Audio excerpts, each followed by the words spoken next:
Malheur aux vaincus et aux vassaux. Telle est la grande leçon inculquée aux Européens depuis maintenant plusieurs semaines.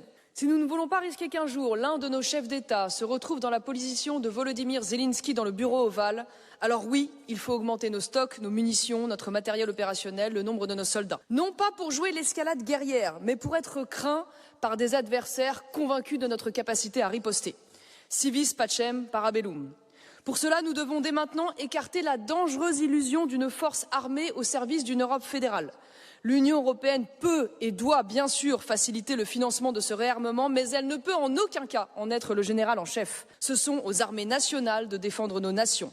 L'urgence qui doit nous occuper est d'établir une préférence européenne en matière d'achat militaire. Si cette priorité ne devient pas la pierre angulaire de la nouvelle architecture de défense de notre continent, alors toute velléité d'indépendance restera illusoire. Mais allons au bout du chemin. Le réarmement militaire n'a de sens qu'accompagné d'un réarmement démographique et identitaire. Il est grand temps que cette institution ne regarde pas les menaces uniquement à l'aune de ses œillères idéologiques.